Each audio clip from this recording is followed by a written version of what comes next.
From the flickering light of ancient campfires, humanity stepped into a new dawn. Along the fertile banks of the Tigris and Euphrates, settlements thickened into the world's first cities. Here, farming offered a steady supply of food, but demanded a new kind of order. Beliefs bent toward the rhythms of flood, season, and sky, while the simple hearth clustered into streets. And on tablets of wet clay, a revolutionary invention appeared, writing, to record memory, promise, and debt. These new cities posed a fundamental question: how could strangers learn to trust one another? The answer was etched in clay and stone. Shared records and reliable rules created a web of obligation. A mark on a tablet promised grain. A codified law promised order. In the Indus Valley, planned streets and drains revealed a sophisticated civic mind. In Persia and Greece, new forms of rule were tested. Further east, the Yellow River nourished a civilization that would become Han China, a vast state bound by roads and records. And to the west, Rome paved the known world with its routes, minted its authority into coins, and argued the very meaning of citizenship into law. These frameworks of trust and power would outlive emperors, guiding daily life as empires rose and fell. Beyond the reach of empires, new ideas about the cosmos and our place within it were taking shape. In the rainforests of the Americas, the Maya raised temples to the sky, their calendars binding time itself to authority. In South Asia, Hinduism linked duty and devotion, while Buddhism offered a path of compassion and release.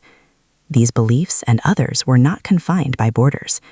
Judaism, Christianity, and Islam introduced powerful new concepts of a single God, of salvation, and of a life guided by sacred law.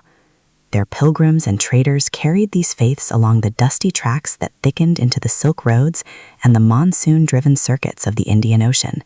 Besides silks and spices, they carried stories, sciences, and something far more dangerous. As Mongol expansion accelerated exchange across continents, microbes traveled with the merchants, and in the 14th century, the Black Death swept the Old World, emptying markets and shaking the foundations of faith. In the wake of this devastation, humanity looked to the seas. Salt wind, iron cannon, and the compass needle stitched the world's oceans into a single connected highway. Around the year 1500, European ships charted new courses, initiating the Columbian Exchange. Maize, silver, and sugar crossed the Atlantic in one direction. Devastating new diseases crossed in the other. From the wealth and violence of this new global network, vast maritime empires grew, and the logic of the market began to enter every home and family. This interconnected world sparked new ways of thinking. A new science, prizing experiment and observation, began to reveal the laws of nature. The Enlightenment's call for rights and consent moved from philosophical salons to the streets, igniting revolutions that would topple kings. Soon, the immense power of coal and steam transformed human labor, as factory whistles replaced the rising sun as the call to work. Nationalism promised unity, but too often delivered conflict, culminating in the unprecedented devastation of 2 world wars. By 1945, in a world scarred by genocide and redrawn borders, the call for human rights and a new global order became urgent. The Cold War divided the planet, even as new nations found their voice.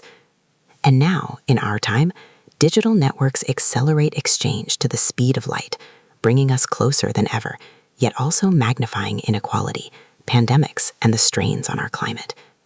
The currents of history flow directly into our daily decisions, leaving us with a question larger than any map. How do we navigate our shared future in a restless world?